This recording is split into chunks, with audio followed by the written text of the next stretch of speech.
Welcome to Barnyard Language, honest talk about running farms and raising families. We are Katie and Arlene, an Iowa sheep farmer and an Ontario dairy farmer, with 6 kids, 2 husbands, and a whole lot of chaos between us. While this is a podcast for farm families, sometimes our content isn't for the whole family. So kick off your boots, reheat your coffee, and join us for some Barnyard Language. Hello, everybody, and welcome to another episode of Barnyard Language. I realized that we forgot to even mention the fact that Mother's Day was coming up last week. So happy belated Mother's Day to anyone who is a mother or identifies as one. Katie, how was your Mother's Day? What's happening on the farm?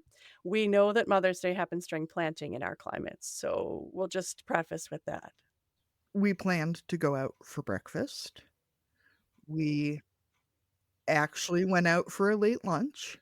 Okay, well, it's still a meal. It's out. Yeah, we went to a local drive-in restaurant, where they come to your car and they bring you food. And I've heard that that's a thing. I've never been to one.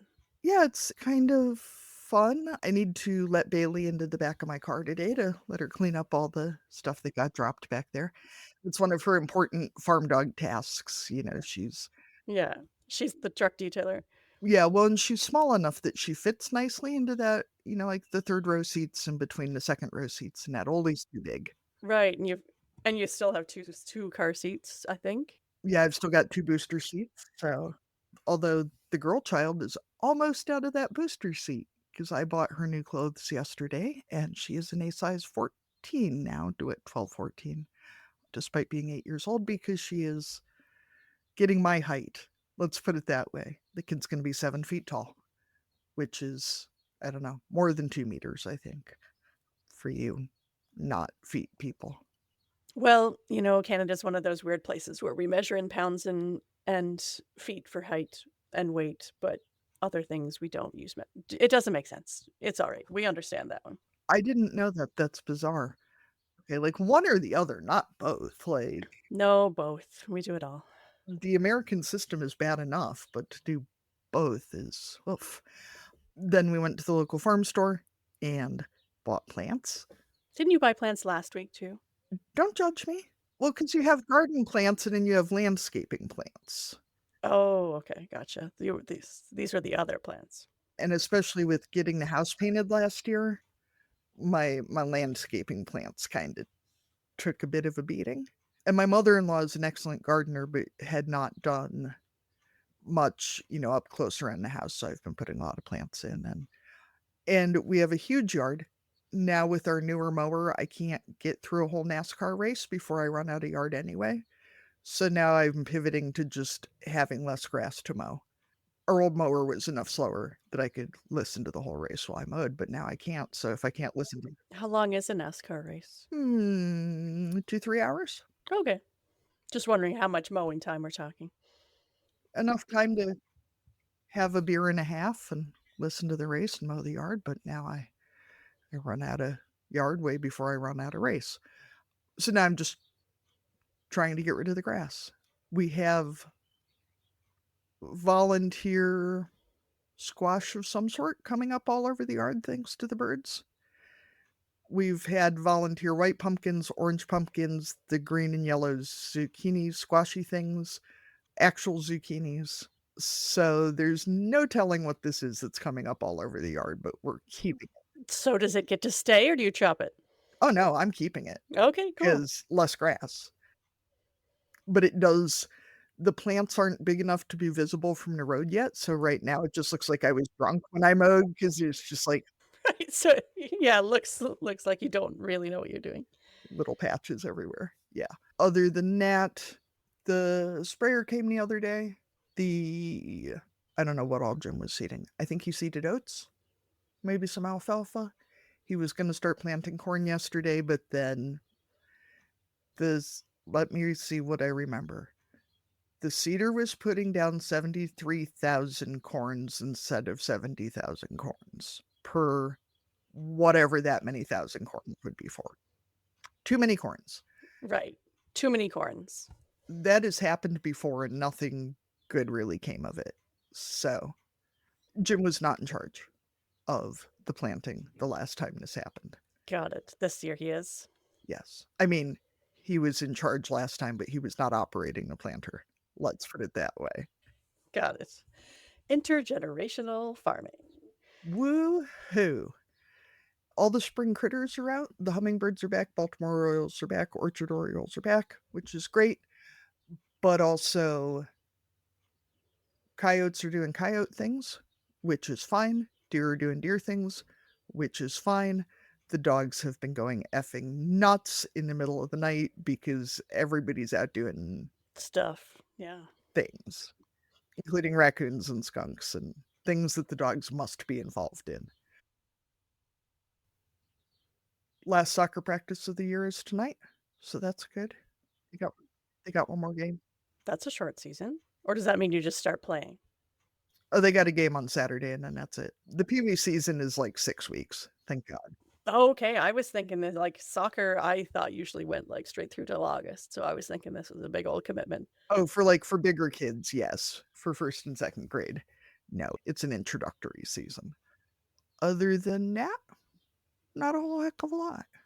So other than the tremendous amount of shit that has been going on, no, Sure. Yeah. as usual. How are things at your place, Arlene? Do you have a good Mother's Day? I did. We have entered the phase of my children being old enough to do the chores. And so I hesitate to say this in front of parents who maybe did not, but I will say it anyway because it is my reality. I got the day off. So I read a book and I sat on my chair on the porch. I made some rhubarb crisp because our rhubarb is going crazy because spring things. And then when all of my family were done their chores for the day, we went out for supper. So it was actually probably the most relaxing Mother's Day I've had, and I've been a mother for 20 years, so that's saying something. So yeah, peak Mother's Day. Sorry everybody if that's was not your experience, but that was the place we were in right now. And everyone is home and all the teens are relatively helpful, especially when they know it's a day that I tend to hype it up. I have a few times said it's the most wonderful day of the year, so they know that it's important to me. So that was nice. But I did get to pick rocks on Saturday and then again on Monday. So I mean, it wasn't like I got the whole weekend off or anything. We've reached a honestly pretty fun age where the kids understand that it's a special day and they try to make it special, but also they're still young. And so they kept saying, "It's mommy's day off." And then they would come and ask me for stuff. And also, like, my daughter went with her daddy Saturday night. They went to pick up seed, and she asked him to stop at the Dollar Tree, and she bought me a balloon and a card. And then immediately after she showed me the balloon, she claimed it as her own and said it was her new best friend. And then she lost it because she was helping me plant flowers on Sunday, and it wasn't tied securely enough. Another milestone in our family was that the three boys went and shopped by themselves, because typically that's been a thing that my husband would have gone with them for, but my 17-year-old has got us there's a phase licensing here, but anyway, he's got the kind of license where he can drive by himself with his brothers. And so they went out, just the three of them, and they purchased Mother's Day presents for me. So that was very exciting, both in the sense that they did it on their own, and I was interested to see what they got for me. So that was very nice. And based on what I saw in the garbage, they also went to Dairy Queen together, and nobody asked me for money. So that is also pretty sweet. I don't know who paid, but it wasn't me. And farm-wise, we're waiting on custom workers. So waiting on manure, waiting on soybean planting, waiting on corn planting for the people to arrive. And they all say we're on the list and we're getting close, but we're not quite there yet. So the ground is getting ready. My father-in-law's been doing lots of cultivating. We've been picking lots of rocks. And it's looking like it's going to be warm and dry for a few days. So hopefully those people will start to show up soon. In the right order. Manure first would be ideal. Yeah. The sprayer came from the co-op. I think it was Saturday. It might have been Sunday. Who knows? And normally they give us some warning so that we can cover sensitive plants in the yard. But this week, our warning came less than 10 minutes before the guy got here. And of course, he started with the field closest to the house. I think we've more or less eliminated anything that won't survive a brief blast of Roundup at this point. Just we're as only the strong survive kind of a household. At least on that edge. Any of your new plants, plant them on the other side of the house. Yeah, I do basically just put anything I want to keep on the west side, and anything on the east side is just, it's happened before. Let's put it that way. Well, why don't we go ahead and introduce our guest for this week? All right, sounds good. Today, we are excited to be talking to Emily Reuschel, who is joining us from Illinois. And Emily, we always start our interviews with the same question for everybody to introduce themselves to our listeners. So we start with, what are you growing? So for our farmer crowd, that's usually crops and livestock, but is also kids and businesses and all kinds of other stuff. So Emily, what are you growing? Oh man, yeah, crops, kids, businesses, and other stuff, all of the above. I guess to make a long story short, I live in West Central Illinois. We grow corn and soybeans, and we are embarking on planting season. I have 3 feral farm kids, ages 8, 6, and 18 months.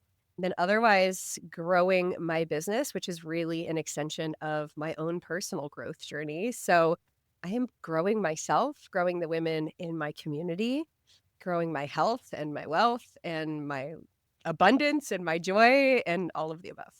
That is amazing. And I think growing is also in the name of your podcast too. So you've got it well covered. Tell us what your podcast name is. My podcast is called Gather and Growth.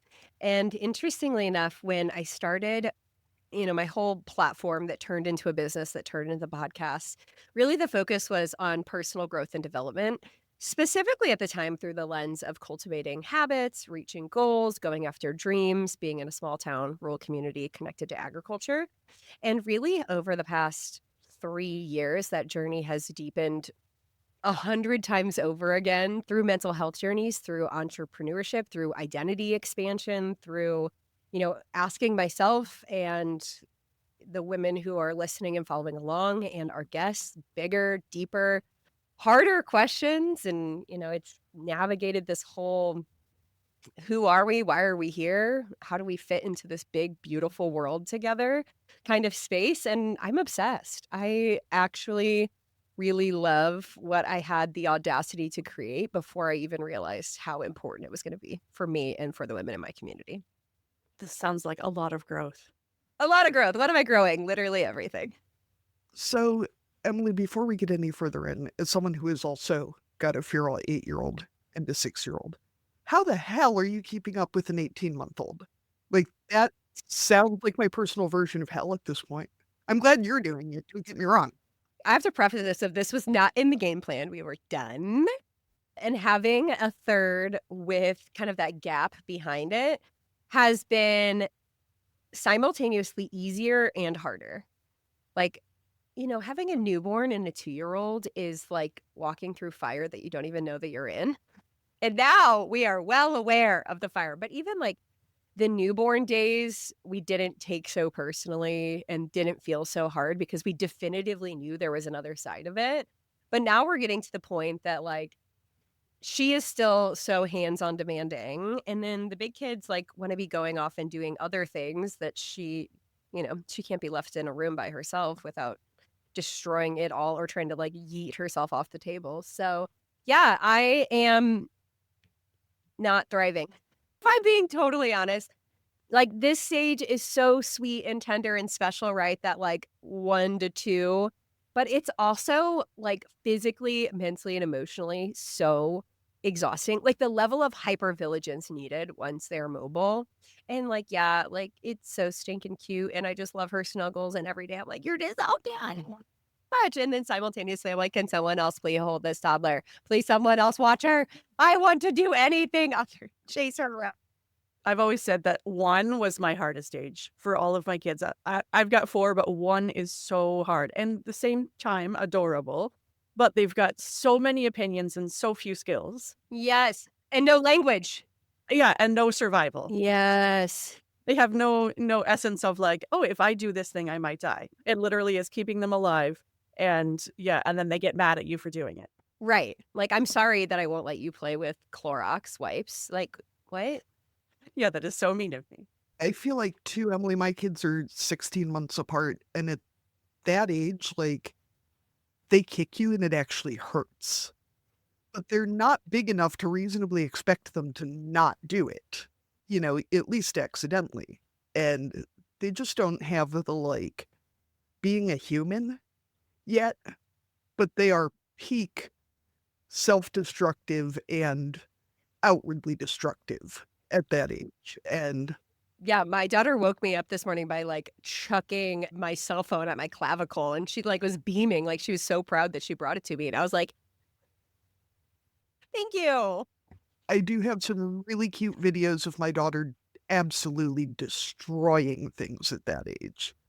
There's a video of her just straight up stomping a box of cornflakes that she had poured out on the floor while I was feeding the baby, and she's just dancing around in it, and she was so happy, I couldn't even be mad. But they totally bring that same energy towards destruction that you are not okay with. Well, and that's what like her favorite thing is like digging in the dog food and throwing it a muck. And I genuinely don't care because I'm like, I know where you are. I know what you're doing.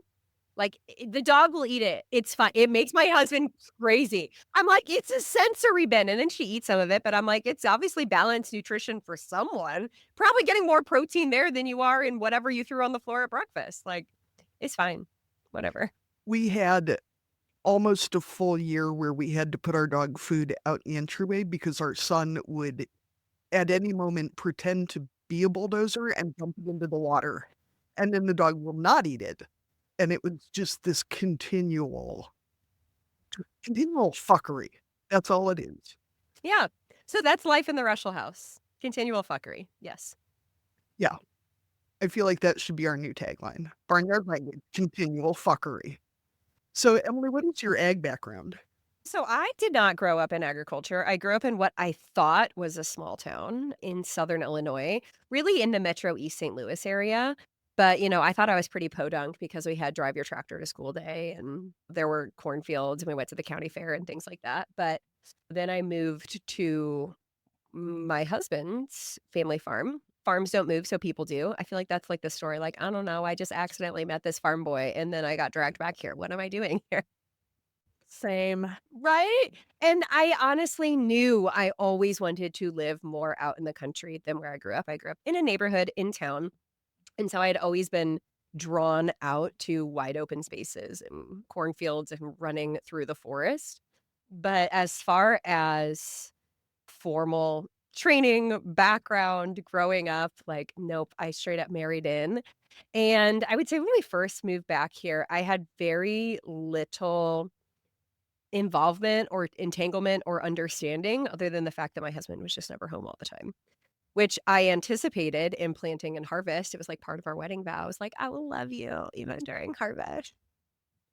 And then that first summer we moved back, of course, he'd been gone for 10 years. He's an only child and he was trying to prove himself worthy on the farm and get established and going. And here we have a baby and it is, I don't know, 9 o'clock at night during the summer and he's still not home. And I'm like, I did not sign up for this. I love you so much. I am committed to raising our children in this lifestyle, but I will not be second, third, fourth, fifth, sixth place in the hierarchy of your time and energy and desires 365 days a year. So we have got to figure this out. So we did. And yeah, I mean, I imagine that someday I will have a more active role as needed. But at this point, if I'm in the tractor, then someone else is with my kids. And I understand that there are people who bring their kids right in the tractor with them, and that's amazing for them. I think that would be terrible for and my children. My children do not sit still as is. They're getting to the age now that they don't mind to go and ride with dad for a few hours, but that is just not my calling or my gifting. But it's interesting that I kind of found my way into the world of agriculture in the nature of the work that I do. Professionally, I was an elementary school teacher. I thought I would be in the same small town school for the rest of my life and career. Like they write country songs about that stuff, Farmer and the Teacher. And then I was in the nonprofit space as a program director at a local YMCA for a few years before I began my own health and personal growth journey that ultimately was the catalyst that brought me to the work I'm doing today. And I kept looking around being like, I cannot be the only person who lives in a small town who's thinking about these things. I didn't see it represented from anyone that I knew, in the limited amount of people that I knew here. And I just had this like inner knowing, this craving of like, I have got to find other women like me. And so that's when I started my Instagram that brought me to hundreds of thousands of women across the United States and well beyond who were in pockets of small towns, in agriculture, in rural communities like the one I live in, who are also interested in being really intentional with their life and whatever that looked like. And, really shedding limiting beliefs, stepping outside of the norm, asking hard questions, rewriting the rules, and, doing things differently than they were seeing modeled for the people around them. And so, we kind of had a series of really fun moments where like I would be talking about someone or my husband would be talking about someone and I'd be like, oh yeah, I have their number in my phone. Like I know them. And he was like, what?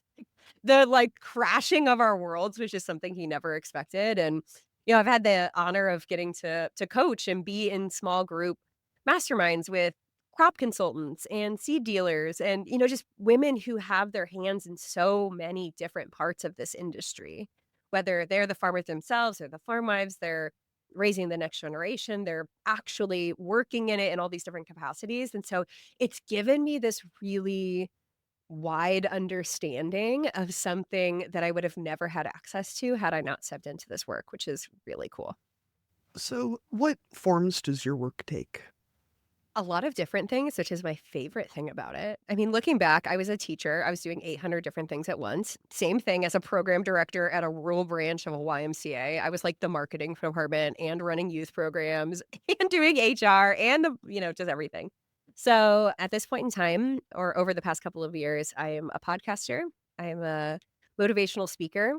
I do one-on-one coaching. I facilitate small group masterminds and different types of group programs. I create a lot of content on the internet.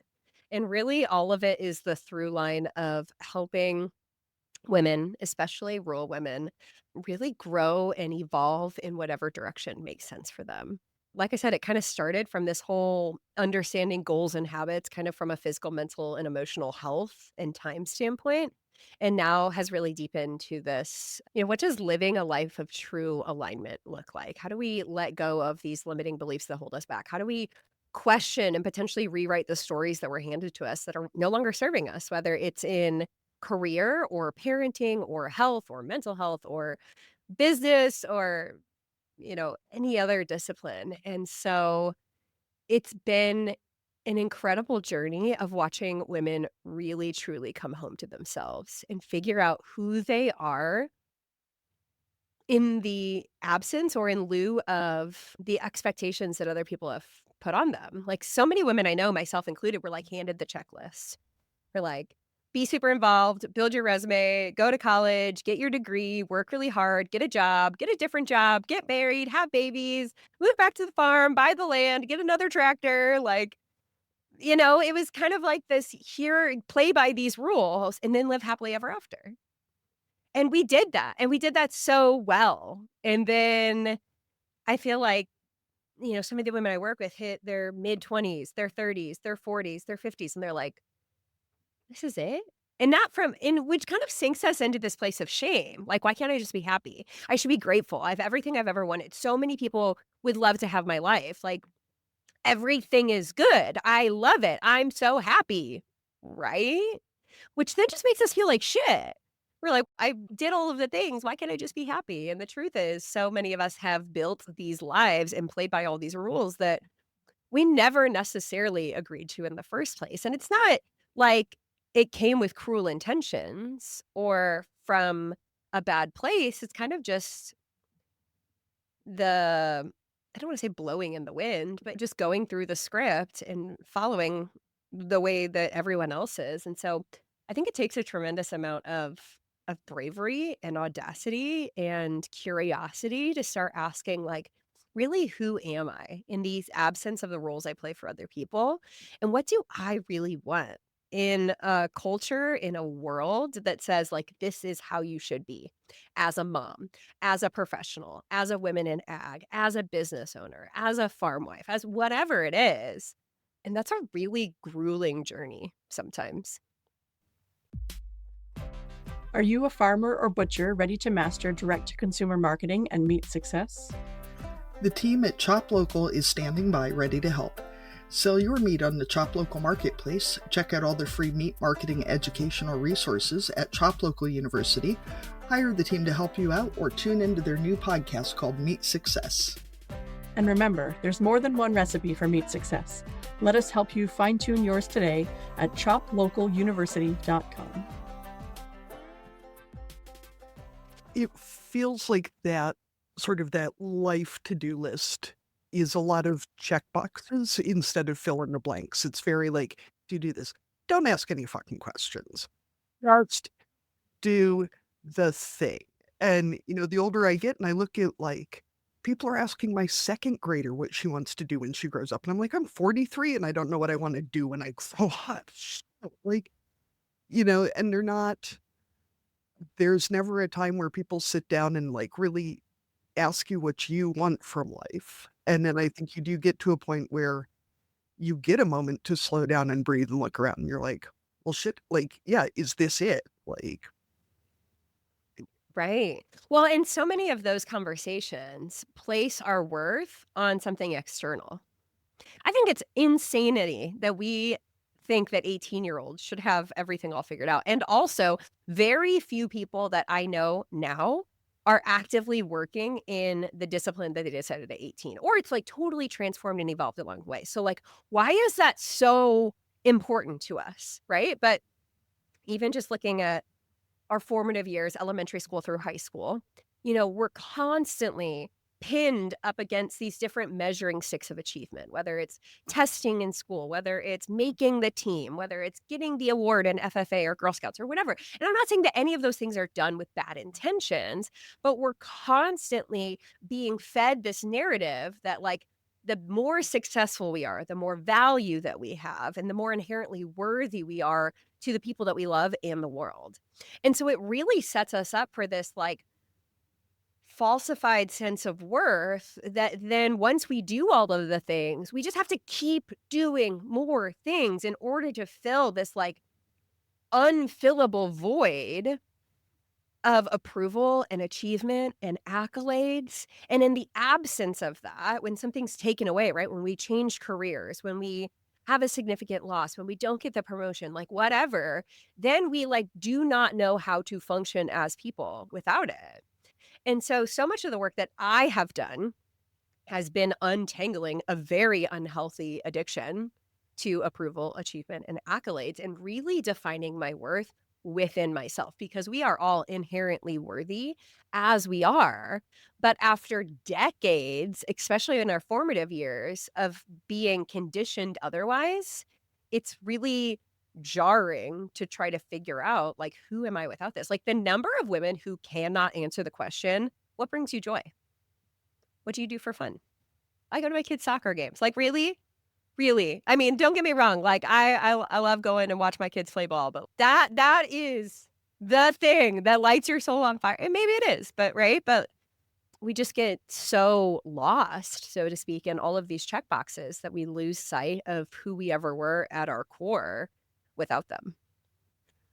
I think there's so much pressure to be good at things. You can't enjoy it unless you are good at it. And I find that with even knitting and crocheting, for instance, that it's not enough to enjoy making a shawl. You have to be practicing to be good enough to do cable knitting or whatever, and yes. And then you have to be able to make money, or else why in the love of God are you wasting time? Just because it makes you happy is not enough, and the realization that I had grown up so much that art has to be good to be worth making. Maybe if you want to make a living off it, yes, you should actually be good at what you do. But there are very few things in life where you actually need to be good at them. There's certainly things where a passing level of competency is super helpful. But there's a lot of things where if you enjoy it, that's good enough. And I can do really bad drawings and have a lot of fun doing them. And that is really the important part. It's not the making something fabulous that other people are going to be super impressed by, because there is no amount of fun in that for me. Right. But we have truly lost that. Like we have lost the art of just creating to create, especially as women. We are creators of life. And we've been like pushed into this like hyper masculine state of being of output and productivity and deadlines. But if you think about the way that we are meant to exist, like we are meant to create and do and be together. We're not meant to like constantly be in this hustled output of capitalistic productivity and outcome. And that comes from a million different places. But yes, in short, yes, I am right there with you. So I added a question here, but between the imposter syndrome and the everything else we deal with, how did you decide that you knew enough about what was going on to start telling other people what to do? Because I always tell people our show is not an advice show because it's more like, on my part at least, a bad advice show. Like, tell you what not to do. And sometimes I might have a good idea, but Here are some observations we have. Yeah. Well, and I think that's really what it comes down to is like, when I started, I was just sharing my story and my journey and maybe what I was learning along the way, right? A lot of people come to me or follow me because I'm constantly reading and sharing my takeaways from the things I'm experiencing. And like so much of the content that I've created or the work that I do has been like, here's my reflection of what's happening for me or my lived experience. And then of course the deeper I've got into it, now I'm able to glean from these stories and experiences that I'm seeing reflected in the women I work with and the through lines between them and starting to pick up on the patterns, right? If you do anything for long enough, you start to see the through lines and the threads that holds it all steady. But I think when I started sharing online, it wasn't from a place of like, oh, I want to teach necessarily. It was like, I want to connect with other people who are thinking about the things that I'm thinking about. And really, that has held true for the last 5 years ever since. It's like, as my story is evolving, as I am shifting, as I'm deepening, as I'm expanding, like, who else is thinking about these things? Who else is talking about it? Or who else is like on the cusp of it, but doesn't have the language for it yet? And so, that's one of the reasons I really enjoy bringing guests on my show is like, I'm a student of life and I want to learn as much as possible. So the people who come on my show, 99.9% of the time, they're just bringing something that I'm super interested in. And I'm like, I don't know enough about that to be the person to teach about it. But that's like their passion or their expertise right now. And then, take with that information what you want. Like, I've never been the coach, and I don't think I will ever be the coach that's like, here's the 10-step plan to do anything. I do not have courses. When you're in a coaching container or a mastermind group with me, it's not like, here's my methodology. We are going to follow it. You are going to apply it to your life. And then therefore you will have this outcome. Like my passion, my gift, the thing that I am known for is like asking the questions to help women get down to themselves and further along their path. And oftentimes it's very different than the path that they thought they were coming in to get support in. Right. But it's like this series of shedding and peeling back the layers and like really challenging, like, where does that come from? Like, where did that belief root in? Like, is that still true? What else could be true? And just getting down to it. And then like having the, community, cultivating the confidence and getting the clarity on, whatever path continues to unfold. Like, I'm a really big believer in following the joy. And I know that sounds like something you'd put on like a bumper sticker or I don't know, a water bottle sticker at this point. But, going back to that pressure we put on ourselves to have it all figured out. Well, I certainly can't begin. I can't start sharing online. I can't start the business. I can't do in the career. I can't do this until I know every single step between here and the end goal. And it's like, well, that goal is going to change 700 times. So like, let's follow this journey where it leads and trust that it's going to bring you down the right path. And I can almost guarantee you it's going to turn out totally different than you have in mind anyway. So why do we spend so much time not only thinking, but overthinking and spiraling out on like making sure we have the perfect path and the perfect steps to get there? Like, my friend Kaya shares an analogy of like climbing a mountain and like not being able to see the top or barely being able to see the top, but it's super dense fog, right? You don't just like magically get up there. And even if you can't see the whole winding path because the mountain is so foggy, you just take one step in front of the other, and you see a couple feet ahead, one step in front of the other. You have a decision to make, a fork in the road. You trust your gut and you go, with the best decision you have at the time. And eventually, one way or another, you're going to get there. But so often we're like, if I don't have the top of the mountain and a very detailed map, like, I'm not going. And that's where so many, women get caught on this, this concept of imposter syndrome of like, I don't know enough. I don't have anything figured out. No one needs this. Again, that goes back to this like needing to have the best grades in order to be taken seriously, right? I have coached women who are brilliant in their fields, like have doctorate degrees in the work that they do. And they're like, "Oh, but nobody wants to hear this. I don't know enough." And I'm like,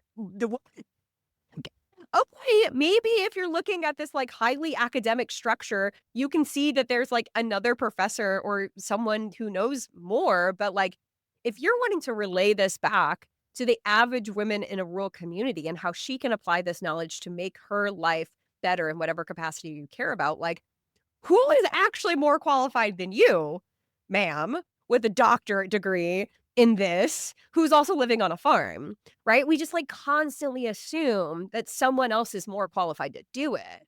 But there are people more qualified, or there are people less qualified, less smart, and less passionate doing just about anything that you want to do simply because they have the audacity to believe that they can.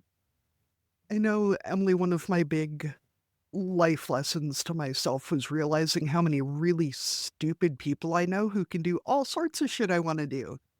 And it's kind of where I've found a lot of growth, honestly, is looking at, like when I was learning to drive stick and it was hard and it didn't make sense to me. And then I looked at how many, especially older men I knew who were very confident in their abilities to drive truck. And I was like, if that bunch of yokels can do this, I can do this. Like, it can't be that hard if they're doing it. And, then looking at like the podcast, and there's that whole like, if you even get off the couch, you've run further than if you hadn't gotten off the couch. But like, making one episode of the podcast is further than making no episodes. And if you look at the numbers of shows that don't get past like 3 episodes, we're doing really damn well. And you know what? Like, this sounds bad. Compare yourself to big old losers. Don't compare yourself to people who are like at the top of their fucking game. Because if I compare myself to like somebody big and I'm like, they have 50 million followers. And they've been doing it for 10 years. Like, the number of women I've worked with that are like, "Oh gosh, I wish I was as confident on camera as you. You just speak so easily on the podcast." And I've like scrolled all the way back to the beginning of my Instagram from the first time I went live. And I'm like, "Please watch this." And they're like, "Oh, this makes me feel better. That was terrible." Like, yeah, but you don't get good at anything by just like thinking about it and hoping one day you're going to wake up and be like, "Now I'm ready." Like, no, stop comparing your day 1 to someone else's year 5. But it's so easy to do. And it's a safety mechanism, right? I think that's also something I have to give credit for within myself and in conversations with the women I work with is like, of course this feels scary. You've never done it before. Like, our bodies, our nervous systems, our mind, this is all designed to keep us safe, right? If we go back to like prehistoric times, doing something outside of the norm, stepping outside of the pale, going away from your village and what you know to be safe equals very real physical danger. Like, you're going to get trampled by a buffalo or something, right? Like, of course, this scary thing that you want to do feels threatening because your nervous system is like, that's dangerous, that's scary, that's not safe, right? But then we get to decide like, but am I going to do it anyway? Or am I going to let this fear hold me back? Another like best friend for imposter syndrome is, what will people think? And again, I want to bring that back to, of course, that's something that crosses your mind. We are a communal species. Like, again, going back to, who knows when, if your group decided that they didn't want you to be a part of it anymore, that was physically dangerous, right? That meant death, okay? But that's not the world we live in anymore, although sometimes it feels like death, right? when you step outside of the norm of the circle, and whatever that looks like for you, whether it's your family, whether it's your high school friend group, whether it's your neighbors, your small town, the people, the farmers, whatever, when you step outside to do something different than that, of course it's going to feel threatening or unsafe. But then you get to decide, okay, but where's the pro and con? Am I going to do it anyway? Am I going to let these people who are playing small hold me back from the greatness that's in store, for the abundance I can bring into my life, to pursuing this passion that I love, to living my reality differently than the one I grew up in? And typically the answer is like, okay, well, no, there's usually good things on the other side of my comfort zone. I'm going to keep doing it. And you know what? Those same people that may or may not be talking about you anyway are someday going to be like, well, how'd you do it? The same ones, right? But so often, like, they're not paying attention to you anyway. Everyone is so, like, obsessed with themselves and their own insecurities and problems in life. Like, they're not spending time watching you. And if they are, that's the biggest red flag, that they ain't got nothing going on anyway. No one who is doing more than you will ever criticize the effort you're putting in. It's just like a bucket of crabs trying to, like, pull you back into safety. So that's why I feel like it's really important to, surround yourself with intentional community and whatever lifestyle change you're trying to make, right? Whether it's listening to new podcasts, following different people on the internet, getting physically connected in person, going to a retreat, being a part of some sort of online group, right? We have more access than ever to connect with people who emulate the types of lives we want to be living. And so I think that that is incredibly important as well. I want to talk a little bit more about that idea that you just brought up about living in the physical communities that we're in. So, where a lot of us are in rural places, and when we make big changes or have changes of, maybe conscience, or maybe, I know I've been listening to your podcast recently, and you're doing some deconstructing yourself in terms of maybe, what you thought your political beliefs were, or, people kind of reconsider where they are in terms of religion, those types of things. So, I mean, online spaces and connecting with community virtually and across the world is incredible. And I mean, that's how we all met each other. But when it comes to the people that we have to interact with day to day, sometimes those interactions become more difficult as we grow and change. And it's not that easy for us to be like, oh, well, I'm just not going to shop at that store anymore if that's the only place you've got, right? Like, it's like boycott, Target or whatever. It's like, okay, but if I've only got this one grocery store in town, like, and I know that I don't politically align with the owners, but I need food, these things, or, we still serve on a volunteer committee together, or those types of things. So what are your thoughts on how we support our own growth, but also, still have those hard conversations and, like the interactions that we have to have with the people in our day-to-day life? This is such a good question. And before I even dive in, I wish I had it in front of me, but I just finished a book called Do You Still Talk to Grandma? It's by Britt Barron. And it's all about really being in relationship with people as we grow and as our belief systems change, right? Because I feel like the answer we see a lot on the internet right now is so us versus them. Like, you're either with us or against us. You're for us or you're the enemy. You're good, you're bad. You're evil or you're righteous, like whatever. And I understand where that comes from. And she gets into a lot of, it's an amazing book, first of all. But she gets into a lot of like why that happens. And it is fundamentally safer to know what boxes people exist in. Because again, going back to the like, we are a communal species, it is easier for us to know where we stand and where other people stand, and to not challenge that. Because doing the work in anything, thinking, is hard, right? But I myself have a lot of peace around the fact of like, every living person on this planet is on their own journey.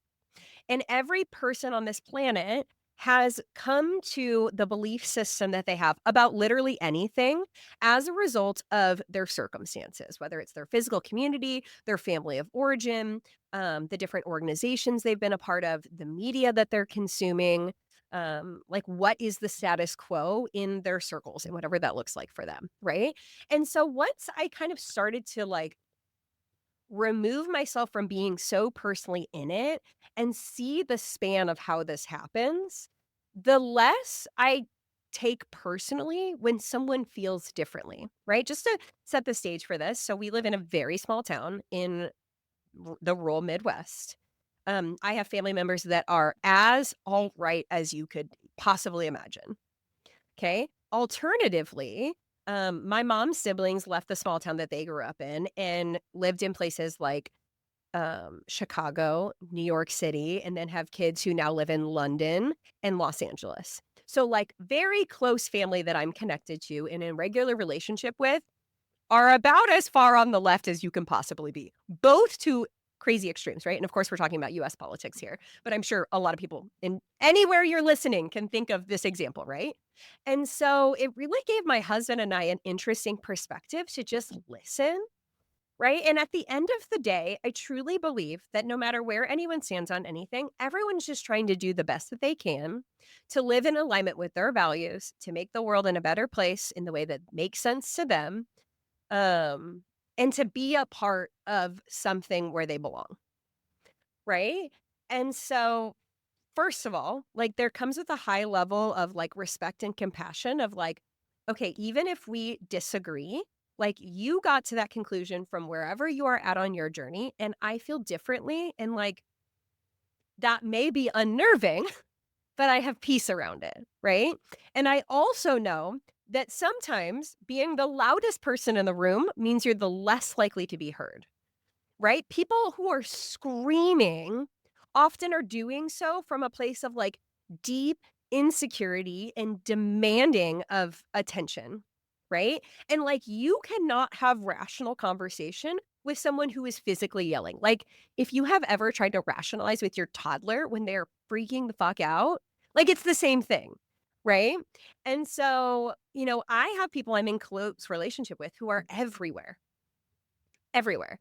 And so again, I think this really goes back to, as my beliefs, as my understanding of the world has transformed, as my journey has deepened, it's pushed me or invited me, I guess I could say, because I could have pursued it or not, but invited me to ask a deeper set of questions. It's like, where does this belief come from?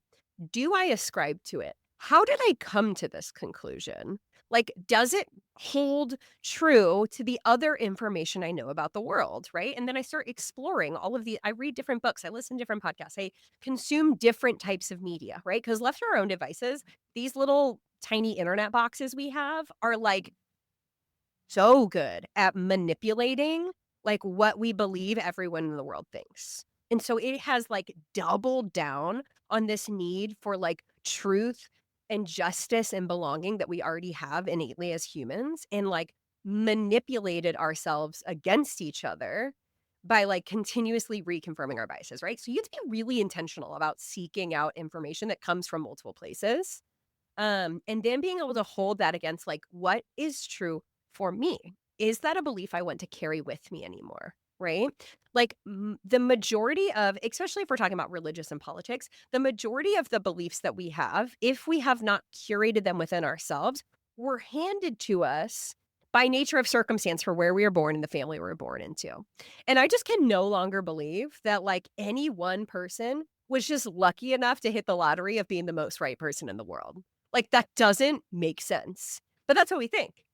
This church that I go to is the most right, and every other church is wrong, much less anyone who doesn't believe this general religion. Like, what? Like, that actually, like, we think too hard about it. That doesn't make sense. But it is fundamentally easier to believe that than to wrestle with a discomfort that ourselves or the people that we care about are wrong. And it is a humbling experience to realize you might not be the most right person and that other things could also be true, right? And we can carry this over into anything, the way you take care of your body, mental health, parenting, business, like whatever. But if you're not willing to sit in the discomfort of being a beginner or considering other ideas or like untangling why you do the things you do in the first place, approaching a conversation like religion and politics is terrifying, especially when we have been conditioned to believe that our salvation is on the line depending on whether or not we buy into the set of rules that someone else gave us. That's terrifying. Okay, so going back to this question of how do we exist in the world as maybe we already know that we are different or as we believe that we are different, I don't know that I have a 100% best case scenario answer for that. I think that there's some level of like being really grounded and confident in who you are and where you stand and knowing what that means for you.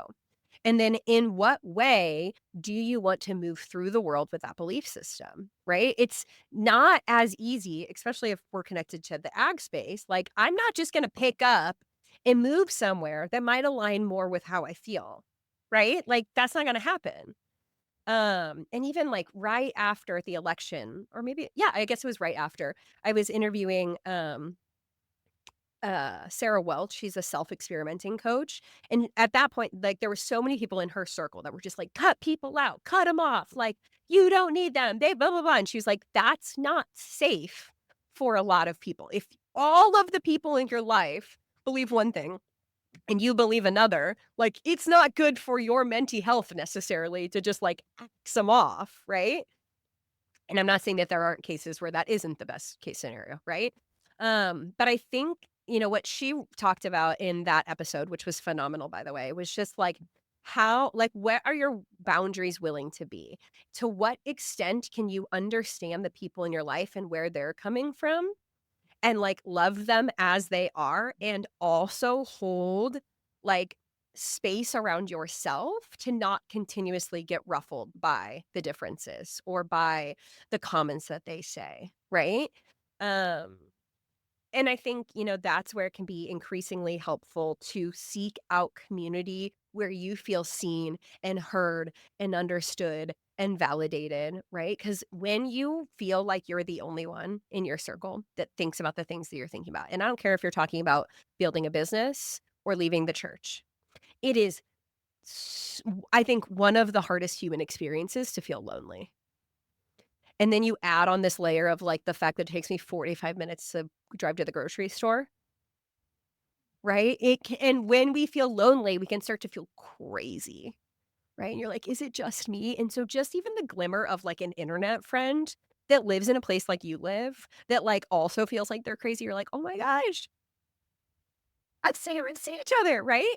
And so that can be so enriching. And I also think we sometimes give a massive discredit to actually what is available in our communities. We think, oh, I'm so unique, I'm so alone. But what's interesting is after I started sharing online, started my business, started my podcast, where I'm thinking like there is no one in the tri-state area that thinks the way I think. I am so unique.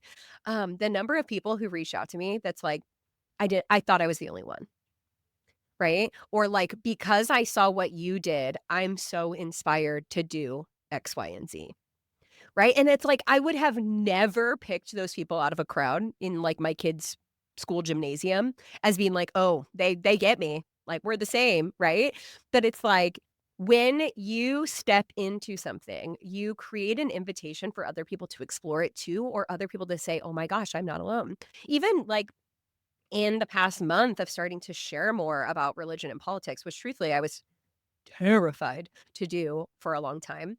Like the number of messages that I've gotten who are like, I'm not sure if I agree with everything you say, but your conversations have given me so much to think about.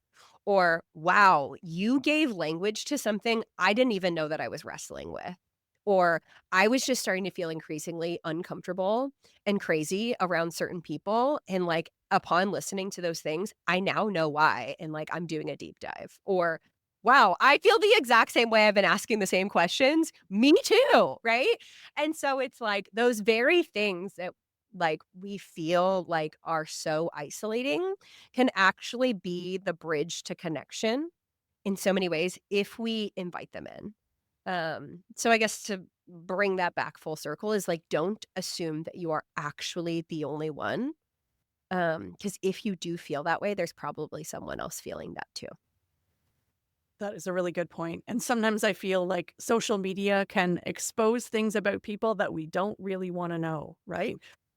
I have seen things from people who I actually quite enjoy, have great interactions with, and sometimes you just need to snooze those people.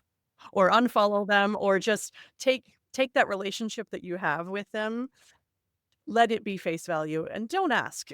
Or, like, cut a little bit of don't ask, don't tell. I mean, like, because if in the interactions that you're having with them, you can have a decent enough relationship, but then in the back of your head, you're like, but they shared this terrible thing online. You're like, okay, so maybe I don't need to know their inner thoughts. We're maybe not going to get below, this level of relationship. We can be friendly, but we're not going to be friends. But you don't need to know. Some people want to share all their inner thoughts, and you don't have to know it all. Those thoughts are maybe not for you, even though they feel like they want to share them with everyone.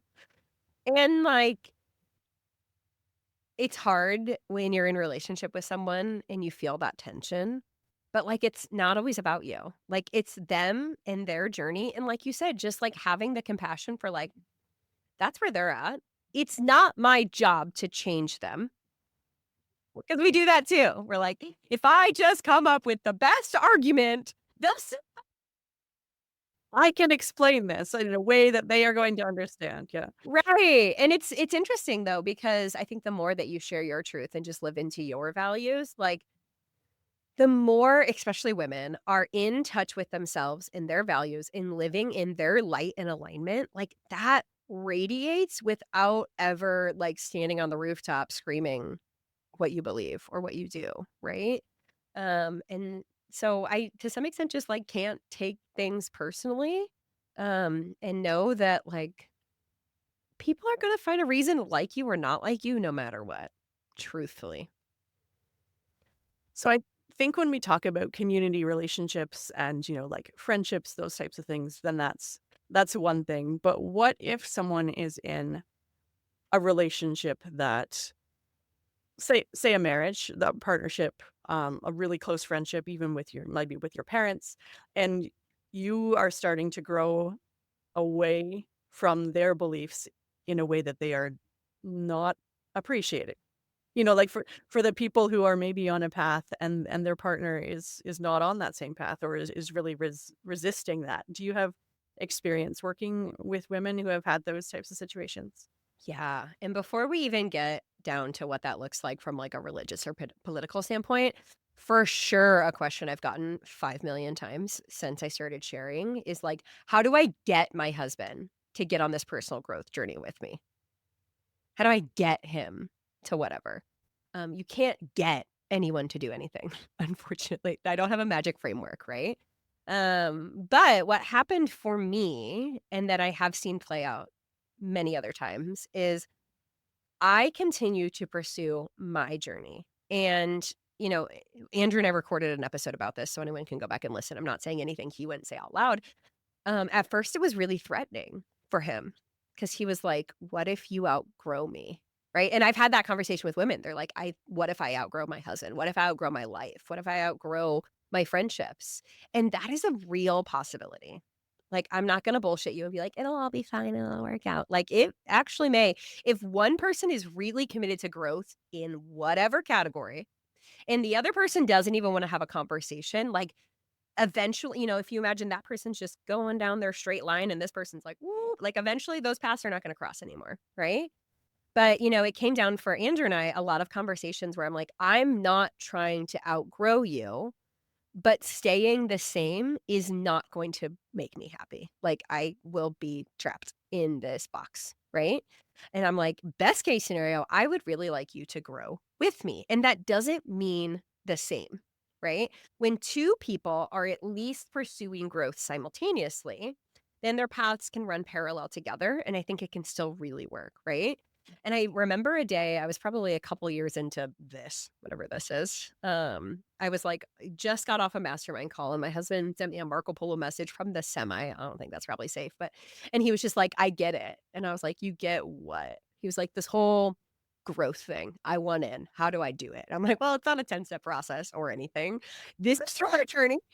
You can join a mastermind. Right? This is your journey, right? And he does listen to every podcast episode now, so he does get a lot of that. But here are some books that you could maybe start with, right? And so the way that I've coached a lot of women through this is like, first of all, having the confidence and bravery to pursue yourself in a world that would rather you stay small, and submissive and the same, right? My husband and I, neither of us are the same as we were when we met in college, when we were drinking more than we were sober, right? We're very different people, but we have grown together. So the best thing you can do is to invite them in.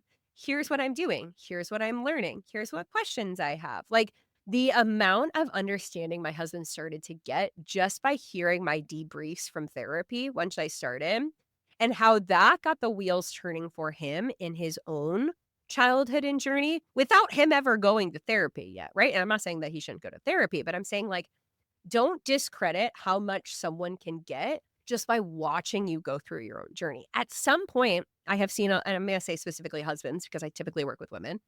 At some point, they're like, okay, I want in. What's this about? How do I do it too? But like, had she in the beginning been like, I need you to understand everything I know and do things exactly the way I'm doing. No, he's going to go on his own journey, right? And so you can send him podcasts, you can invite him into the conversation, but like, he has to want to be a part of it. Or there has to be a conversation where you say, I'm growing and I'm afraid I'm going to outgrow you. So either get on this train or don't. Because I can see this playing out one of two ways. And Andrew and I had that conversation too. I was like, I don't want to outgrow this circumstance that we've created together and eventually divorce. But like, I can see how that could be a reality if we don't commit to this together, right? And like, I don't care what this looks like for you, but like, we got to go down this path, right? And so, especially when you start getting into these bigger conversations around politics, leaving your church, whatever, I think there's some element where you just have to ask. I think actually I have seen this play out so many times with the woman has an idea for a business or a dream or something. And I'm like, you cannot convince him it's a good idea. You maybe just cannot. But you have to say, we are in this marriage together. I'm asking you to trust me. I am not going to let our family flounder. I'm going to figure this out. I need you to support me through this. And so maybe it's a conversation like that when you start talking about some of these big, belief shaping journeys, right? Is like, I'm not asking you to do this with me, but I'm asking you to respect me in this journey and to not penalize me for going down this path. Like, it is my soul's purpose to grow. I'm asking questions. And you know what? Sometimes we ask really hard questions and our beliefs are confirmed. Right? There are so many things going down this journey that I'm like, I know this is true more than I have ever in my whole life before. It doesn't mean you're throwing everything you know and believe and do out the window, but it's just like the willingness to sit in the discomfort. And so I don't know if that gave any tactical advice on what you said, but I think it comes down to like asking for the mutual respect of like, this is the journey I want to pursue. And I can't even explain why. Again, goes back to like, we want to know what the end result is before we even begin. A journey is not like that, especially when you're talking about untangling beliefs. But like, I need to go down this path and I would love for you to come alongside me. But at the very bare minimum, I ask that you like respect me enough to figure this out and to like be here with me through it, even if it doesn't make sense to you and even if it's not important to you. Like, I don't need you to get on my side in this moment, but like, this is where I'm at and this is the journey I'm going down. And so if we can do it together, great. But at the very bare minimum, can you please hold my hand while I figure this out? That does make a lot of sense. Yeah. I mean, having, obviously, hopefully all of our marriages are based on that profound respect, right? And just having, because sometimes that growth journey is happening, you're not actually even ready to talk about it out loud. Once you're in that space to say, this is something I'm wrestling with. And that's true. Maybe for right now, you don't need to be part of it, but I'm going to bounce some ideas off of you. Or I'm going to, I want you to listen to this podcast so we can talk about it. And maybe your opinions are going to be different than mine, but let's at least, have that conversation together and have that be part of our relationship and not just I'm doing this thing over here and you're doing that thing over there and we're just going to stay in our own lanes. Because like you said, then those lanes can start to get pretty far apart. Podcasts are free to listen to, but they aren't free to create. Katie and I would appreciate your support as we work to build the Barnyard Language community. Patreon is an easy way for you to make a contribution that goes directly to making the show. As a member of our Patreon community, you get to watch the video version of our weekly updates, complete with questionable hairstyles and clutter. With 3 levels of support, you can choose a tier that works for you. Keep the podcast going by becoming a patron today at patreon.com/barnyardlanguage. Well, and, just to bring it even further, if your relationship, and this is not even just marriage, friendship, family dynamics, if your relationship is not built on that mutual respect, then that's a whole other conversation, right? And then that comes into setting boundaries or reevaluating the role of that relationship in your life in the first place. Like, what were the agreements that the two of you had when you entered this relationship? Right? And if those things are no longer true for you, then that's a harder set of questions. And I think a lot of things can be navigated, but both people have to be willing to navigate, right? Like the number of women I've heard say, "How do I get my husband to go to couples counseling?" I'm like, Good luck." Because, if he doesn't believe that there's a problem worth working through, you're fighting an uphill battle for the rest of your life. And you get to make that choice. It's not my marriage. I don't care what you do. Right. But, if he is not even willing to see the way that you are struggling or suffering or the potential for improvement that you could make together to have a more balanced, fruitful, respectful, whatever relationship, that's a deeper set of questions and probably well above my pay grade. But, Jada Dobesh is a wonderful follow for, women who are kind of navigating different journeys like that. So, she gets into talking about the mother wound a lot, which is something I didn't know anything about, but has been one of my most popular episodes ever. So, go back and listen to that one also. So, with farms and families, it is super easy to put our own needs last.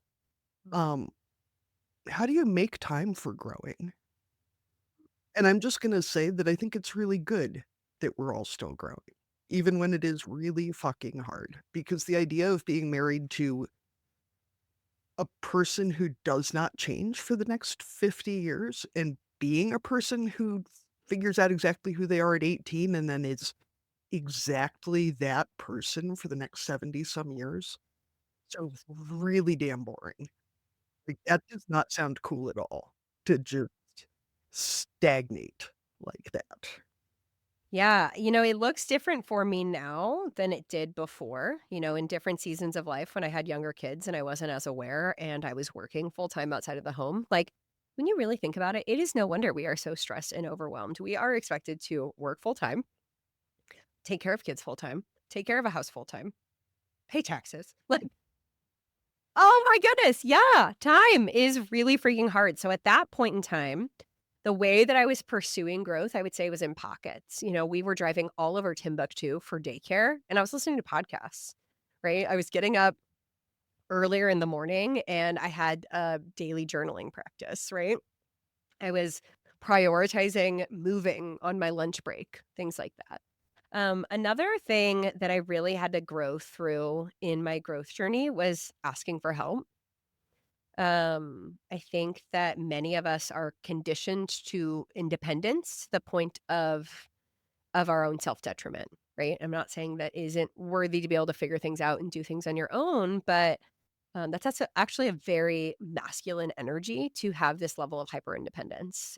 We are meant to be nurtured. We're meant to be in community with each other. We were never meant to do so much on our own. We were never meant to sit in these concrete boxes and raise our kids in isolation. If you think about every early community, especially women, were together around the fire, raising each other's kids. It was just part of life to do it all together.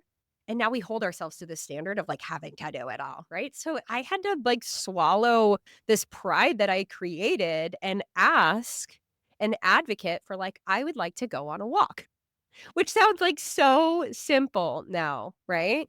But at the time, it felt like I was the worst mom on planet Earth to consider the idea of going on a run for 20 minutes. Then my husband started to realize you're a nicer person after you run. I like you better when you come back. Right? But it was this mutual, he and I both had to go through this, what preconceived expectations have we brought into our marriage that we are carrying forward that we no longer agree to? Right. And so now Even on the weekends, it's like, okay, what's a priority for you? What's a priority for me? Okay, I'm going to go on a walk. You're going to go mow the lawn. We're going to do like, it's kind of this back and forth, right? But it wasn't always that way. I felt like I had to do everything on my own. And he was just like off doing, I don't even know what, It was independent, whatever it was. right? Whatever it was, it didn't involve taking the kids. And so, part of it is like having the confidence to ask for the time. And whether that's with the person you're in relationship with, whether that is family, whether that is like one of my best farm wife local friends and I will like trade kids. Like, okay, you take them for 3 hours today. I'll take yours for 3 hours tomorrow. We both, have 3 hours of chaos, but we also get 3 hours of whatever we want, right? But it's like this willingness to lean into each other and ask for what we need, which is so hard for so many women. But like, you are not selfish for needing to take care of your body or your brain or your spirit, right? That is what makes us full and functional and able to pour into our families the way that we want to.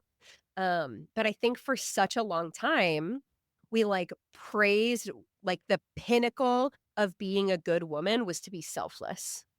Like she gave everything to everyone. She's so selfless. She would do anything for everyone. She put herself last. Like, fuck that. I hope no one says that about me. And it doesn't mean like that I'm a right? We equated selfish with like, I don't know, this like Disney archetype of being a bad person. Like, no, taking care of me is the priority so that I can show up for all these other things in my life. And I think that became incredibly obvious when I was an entrepreneur, because if I'm stressed out, agitated, overwhelmed, freaking out, I cannot do my business well, much less be a mom, right? It just like took on this whole new level, right? When I had to be intentional with my time and energy. And so now as an entrepreneur, I have a totally different set of problems of having full autonomy over my life and time and schedule, which is incredibly liberating. And also when you're used to a boss telling you what to do is like terrifying. Like, what do I do? When I started my business, I thought I had to sit at my desk for 8 hours a day or else I was a bad entrepreneur. No, I'm going to go on a walk before I do anything else because it makes me not feel crazy. It makes the ideas come out. And I don't have to sit at my desk for 8 hours. I can actually go sit in the bath and work if I want to, right? But it's like been this whole reframe of like, first of all, defining my worth and the willingness to like not only advocate for what I need, but know what I need. It's interesting that we think that there's no difference between, or there's no area between the selfless mom and the selfish mom, right? Like there's a huge gap there between, where you put your whole identity on the shelf and just be like whatever everyone else needs for the rest of my life, and the person who does everything for themselves. Like there's a lot of room there for a lot of things, and you don't have to be one or the other. And some days, go ahead, be selfish. And there are also some days where, being selfless is maybe the right move, but you can't do either forever. Right. Well, and it's just like that ebb and flow, right? Every day is different. And so I just try to really hold on to like being intentional and being present with what is right in front of me. Like, what do I need? And sometimes work comes first, and sometimes my kids are homesick and work gets thrown out the window, right? As farmers, we're used to that. The seasonality of life is like not something that's a new concept. We seem to like not apply it to everywhere else, but we are not meant to be in the growing season all the time. Like our bodies, especially as women, but even just as people, like are meant to go through the cycles of the year. Like we are meant to be more dormant and quiet sometimes, right? Like the idea of New Year's resolutions, like that's a terrible time of year to start something new. It's too cold and dark. We can't possibly. Right. Like biologically speaking, we are supposed to be more introspective and quiet and warm and cozy and sleeping. Yeah, more naps. We could do that for a New Year's resolution. Yeah. And exactly. But then even as women, like we start getting into the cycles of our bodies and like we are cyclical beings. And so it's like detaching from the expectation that every month of every day of the year or every day of every month of the year should have the same level of like expectation and output. That's just not what reality looks like. Emily, one thing that's helped me feel less guilty, at least, about taking time for myself is that I'm modeling it for my children. And, because we obvious, /sarcasm, people without children are empty, sad little beings who have no direction in their lives, and the only meaning that can be found is through having children. Obviously, I have found such an ability to give myself permission to do things if I am modeling something positive for my kids. So whether it's that it's very important to me that my kids see us learning things, because as a child, it can be so easy to see all these people who've had decades of practice and just assume that they magically know how to do these things. And it can't possibly be that they've spent decades perfecting or, growing into it. But the things like I try to go to knit night every week. My son is fascinated by this. He is obsessed. I don't know what the hell he thinks we do there, but he is more excited. And for my kids to see that it is not only normal but beneficial for an adult to take 2 hours in the middle of the week and go to something, and to say, no, kids, you can't come. Because, of course, at knit night, I mentioned that he wants to go so badly, and everybody's like, oh, you should bring him. And I'm like, no, there's no way I'm bringing a 6-year-old boy to knit night. Jeez, what's wrong with you people? No, that's your time. No, it's so true. It's so true. And, I talk about, when I go on walks and stuff like that, I'm like, it makes my body feel so good. It's so important to take care of our bodies. Like, makes my brain feel clear. Even yesterday, my son went on a 45-minute walk with me. It was the first time. It was amazing. And I was like, we were talking about how good it makes me feel, and how it can change the way you're feeling. He's like, yeah, like when you're really angry, I bet that going on a walk makes you feel better. I'm like, exactly. Right. And that's so healing, coming out of being a product of like 80s, 90s, 2000s diet culture. And like really helping my kids understand how everything I do is nourishing for me in some way, or is like good for our family, right? Like they have got to see me make these career transitions that have in turn been good for them in the way that I'm able to show up for them, in the way that I'm able to provide financially and like the opportunities, and the way that it lights me up and I really enjoy what I'm doing. And I talk about like how hard it is to start something new. And, when my son was really grappling with anxiety, like I talked about how nerve-wracking it sometimes is to go on stage, but like we get to decide, if it's something we really want to do, like how do we navigate fears and how do we do things we've never done before, do things that other people don't understand. So I'm totally with you there.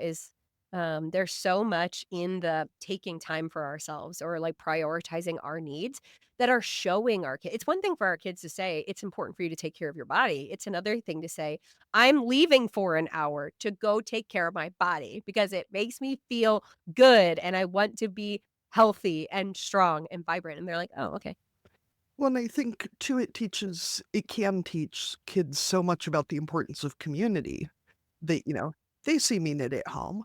What's the difference between knitting at home and going to knit night? And I say, I get to go to a restaurant. I have a nice dinner. I sit with my friends. We talk about whatever we're talking about. It's not about the knitting. I could knit it. I do knit at home, obviously, and to show kids that community is the important part of this and not the doing the thing is fun, but it's not the reason we do the thing. Right. Well, and you're doing it because you love it, not because you're trying to like become the world renowned knitter. You don't have to be the best. Oh, I am. I'm going to be. You are. Okay. Okay. Well, wow. Okay. Really misinterpreted the journey there, but that's great for you. I love that. Yeah. Any day I will move on from basic hats to astounding, exquisite things of exquisiteness with my fingers feel gross just thinking about it. Perfect. I look forward to that journey for you. I love that. And I will monetize to the point that I become like Bill Gates level. Elon, coming for Elon with my knitting. Absolutely. You might do some good with that. Good luck. I do not want that responsibility for myself.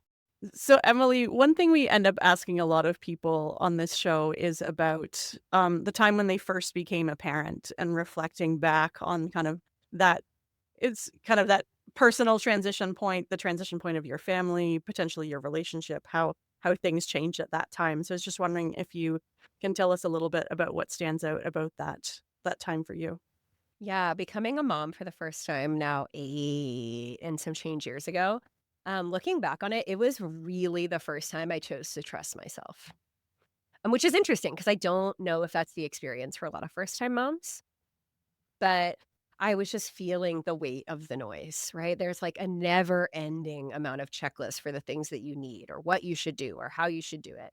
And I hadn't seen any representation of my life or in my family of women who had breastfed or had, co-slept, things like that, and I had one friend who really was my guidepost through it, but I'm like, every step of the way, I did, even at the time when I didn't know what the F I was doing, like, what feels true for me? I don't care what any other not I will seek out the advice that I need, but I'm not gonna and I'm not saying there's any one right or wrong way to do things, but it was always like what feels natural, like what is instinctual. This baby is going to be on me 24/7. And that baby was the kind of baby that needed to be on me 24/7, right? But like had I been left to the devices of the whims of the opinions of the internet, I would have tried a lot of things that would have decimated my mental health and his mental health. Um and so it was really the first time that I intuitively, knew what to do and trusted it. And I'm not saying it was right or wrong or indifferent. It was just like, no, I don't really care about everyone else's opinions. I don't care if this makes sense. This is what's right for us. And so that's the story of how I became an exclusively breastfeeding, still sleeping with my kids kind of mom. Emily, I will say, and it fascinates me because with our first, I tried really hard to breastfeed and it didn't work. And I ended up with really nasty postpartum depression and the whole thing, and thankfully got treatment and did a lot better. But when our second was born, having that ability to just say, no, I'm not going to fucking breastfeed. I tried for like a week because colostrum, it didn't work. And to be able to tell people to just fuck off, the power of being able to say, this is right for me and my family and my situation. And you can do what's right for you and your family and your situation, but I am not here to hear about it. That trust is tremendous. And that the day you realize that anybody who's there to criticize you, who isn't there to help you, that you can, I mean, it's frowned upon to tell little old ladies in the Walmart parking lot to fuck right off. I try real hard not to do that because it's small town. You can say it in a different way. Yeah. But if some old bat's going to come up to you and go, your baby's going to freeze to death because she's not wearing a hat, it's 75 degrees out, you don't need to listen. You're like, don't worry, I tried. They won't keep the socks on, ma'am. Well, unless I duct tape them on, lady, I don't know what you think I'm going to do about it. Yeah. And everyone has an opinion. Everyone. Listening to you yap on about it. But, if folks want to give you advice, but they don't want to help, don't waste your time. It's not worth it. It's just not. And having that confidence to just say, I know what I'm doing, is mind-blowing. Yeah. And I think we really do a lot of moms a disservice by trying to pull them away from what they know is best. And whatever that looks like for them, right? But I think there's a lot to be said with, when you I really bring a lot of the work that I do down to like if every woman and man, you know what I mean, genuinely knew how to know, love, and trust herself, the world would be a different place. And for me, like it started. I didn't want to say it started, but it like took off in a big way the first time I became a mom.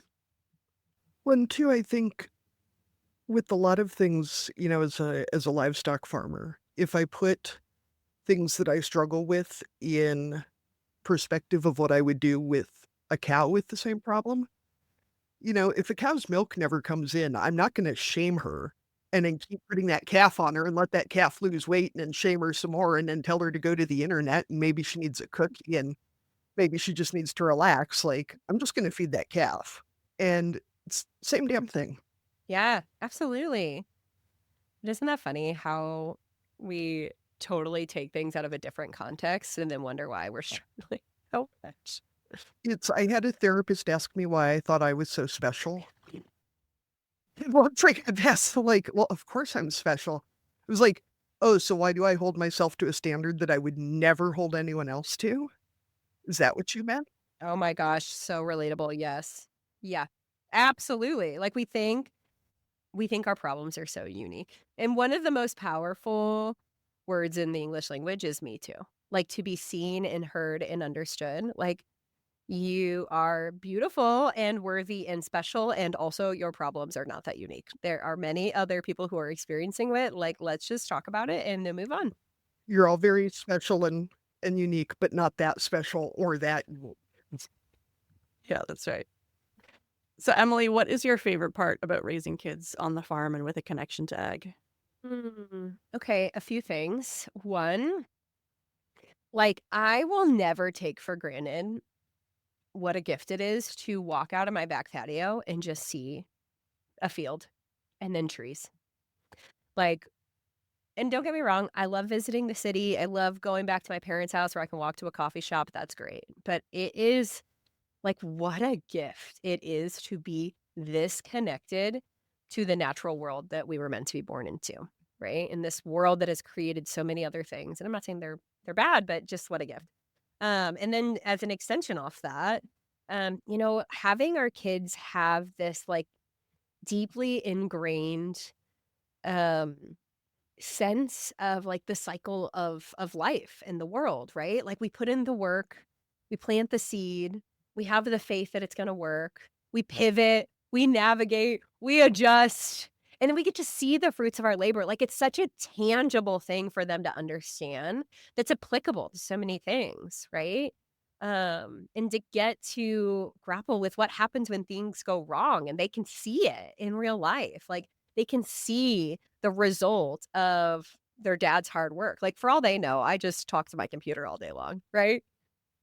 But like they get to watch the crops grow. They get to watch the sun go down. They get to be a part of the harvest. And I think that's really special.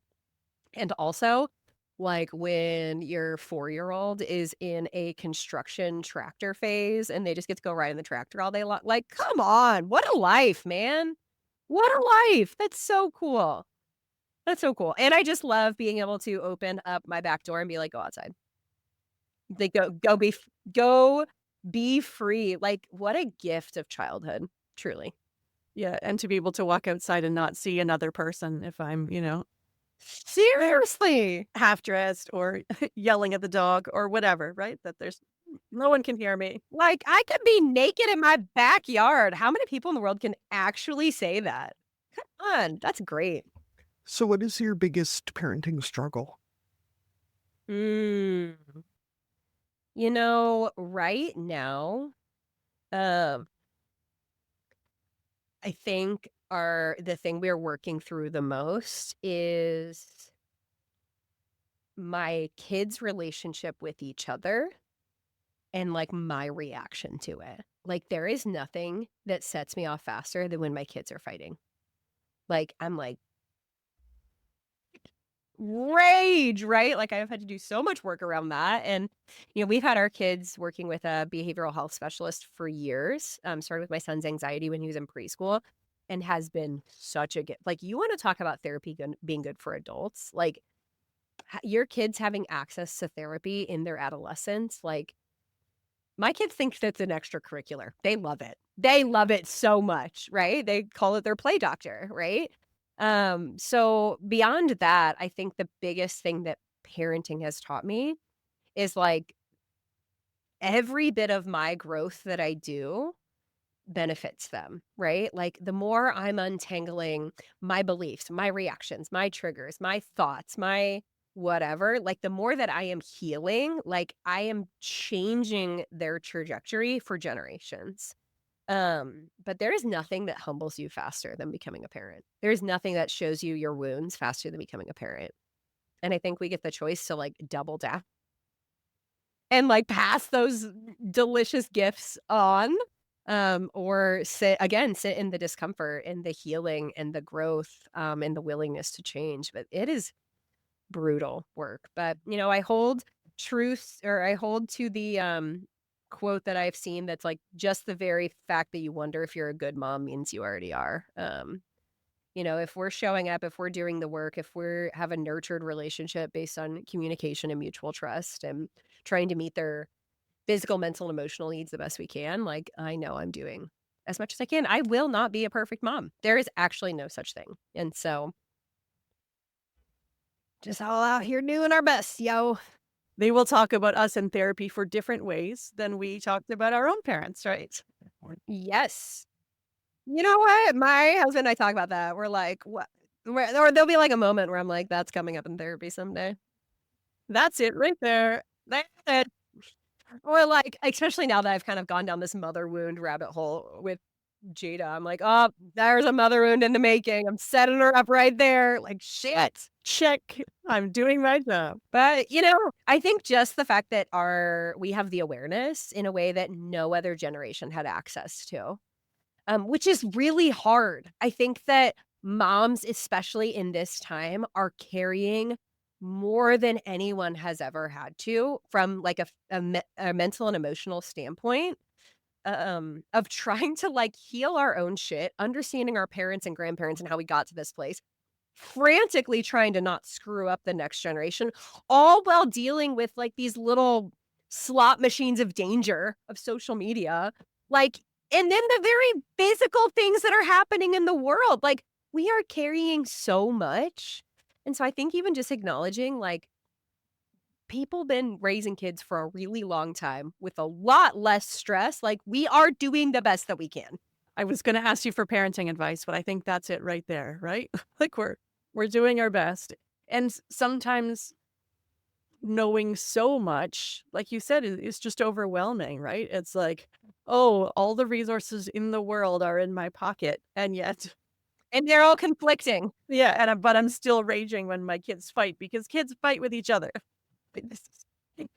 Yeah, I think, if I had to give parenting advice, it's like the deeper you understand and heal yourself, the easier it is to do the same with your kids. And I just really try to hold on to what kind of relationship are we cultivating together?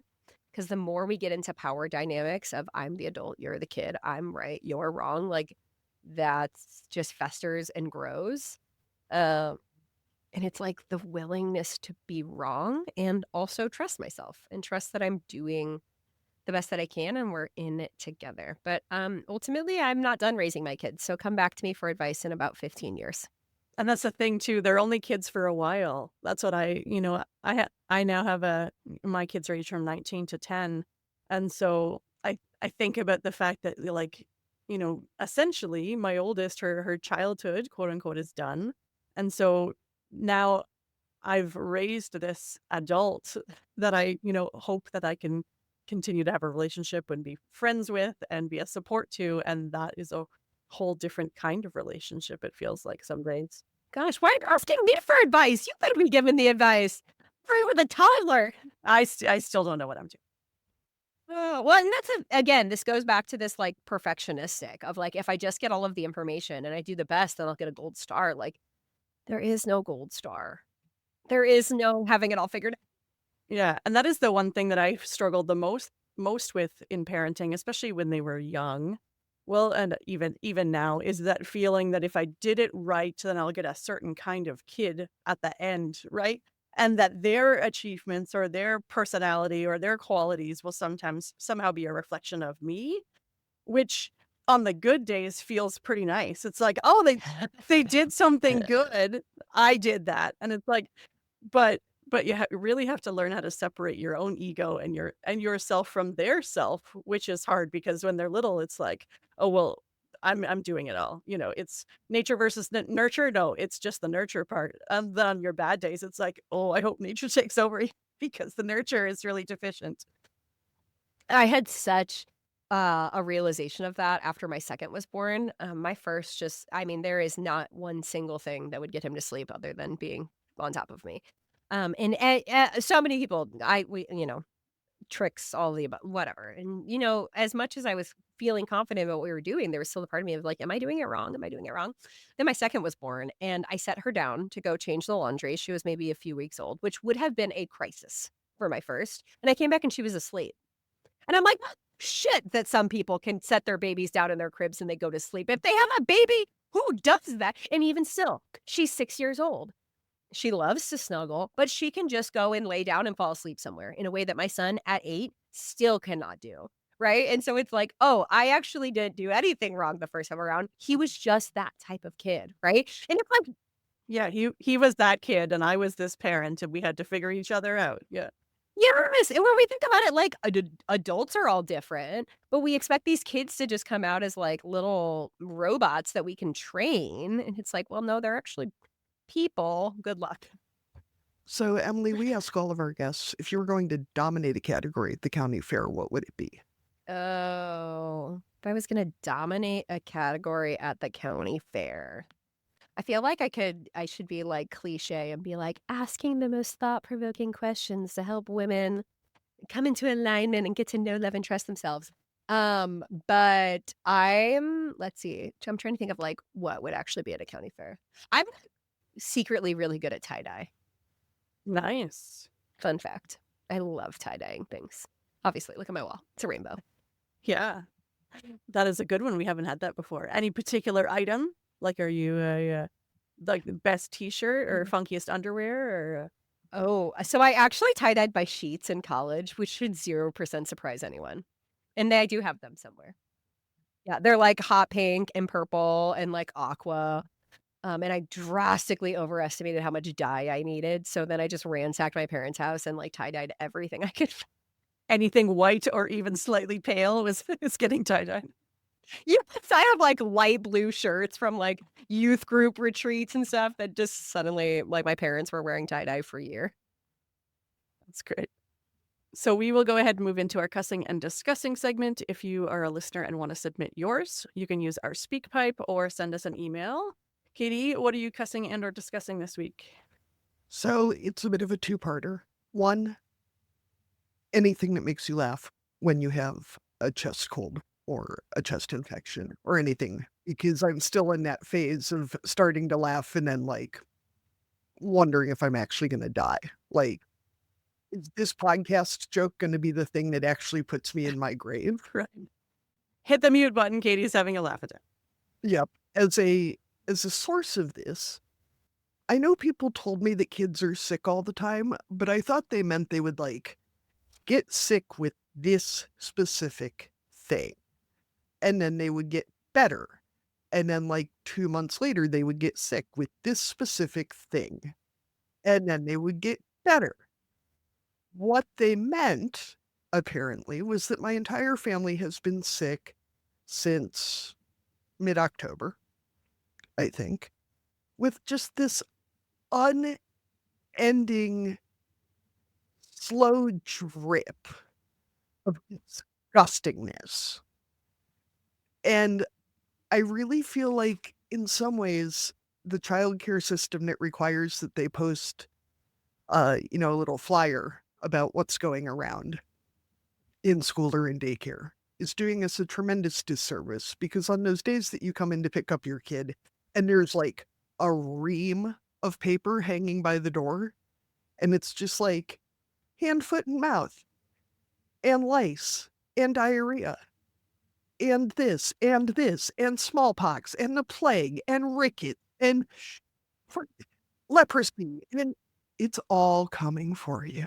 And you thought you vaccinated well enough, and you thought you took care of yourself well enough, and you thought you were washing your hands well enough, but no, now you have scurvy. Good luck. Gross. Emily, what do you have to cuss and discuss today? Well, I have a whole podcast. I have lots of random. Okay, here is something very random that I discovered last week via Instagram. This is the blessing of the internet. Okay, are either of you like Greek mythology? One of my kids is, and I try to humor him, but I don't retain the information. Dang it. Okay, well, I love Greek mythology, and I found this artist on Instagram who has a whole album of songs. The album is called The Rest of the Laurels. It's like Taylor Swift style Tortured Poets Department like vocals, but all the songs are about Greek mythology. So anyway, if your son's into Greek mythology though, I was telling one of my friends about this, and she was like, "Oh, great!" She has like an 8 and a 10, 8 and a 12-year-old, and she was like, "They love Greek mythology. We'll have to listen to it." And so she told me maybe this is for your kid. There's a podcast put on by National Geographic Kids called Oh, Greeking Out. Greeking Out. And my son also listens to it. Okay. Oh, yes, we know about it. It's a good one, yeah. Anyway, we started listening to it, but that is my random thing I discovered in the past week that's just bringing me lots of joy. Random album. If you're looking for another cool one, podcast-wise for kids, mine loved Grimmer, Grimmest, which is a bit dark. So depending on if your kids have, have like scary dreams or things like that. But it's like, yeah, that would be a no in my house. Okay, so this is for other people then. So it's like Grimm's fairy tales, which are very grim. And so they kind of rate the Grimm's fairy tales in how grim they are, because they're actually quite terrifying as children's stories. But I guess they're trying to teach lessons to kids about, not doing bad things or they'll die, is essentially how a lot of those fairy tales work out. Yeah. Well, yeah, that's why they were used for. It's so this is my favorite part of parenting so far. And I taught 4th grade. So I anticipated that I would really like this stage, but we purposely / accidentally got our kids really into Hamilton, like the musical. And now we're taking them to go see it in June. But my 8-year-old pretty much knows the entire lyrics to the whole show. It's like 2.5 hours long. We now have like 5 books about Alexander Hamilton and the American Revolution and Eliza Hamilton and the whole kit and caboodle. And wow, you want to talk about rabbit holes to go down and questions you have to answer. Hamilton. Thank goodness for the internet. I understand now why people bought sets of encyclopedias. It was because they had kids and they didn't have Google. At least I can always ask my computer. I don't know the answer to that question. Let's find out. So, but on the bright side, we're not listening to Wheels on the Bus in the car. Instead, we know all the words to Alexander Hamilton. So gold stars for that one too. Yeah, that is a great transition. Arlene, what do you have to discuss today? So when we were talking earlier about the things that we tell ourselves, I've been thinking recently about, we had a loss in my family recently. And so people have been bringing sympathy food, which is the best. Because like, what can you do when someone's sad? But like bringing them food is fantastic.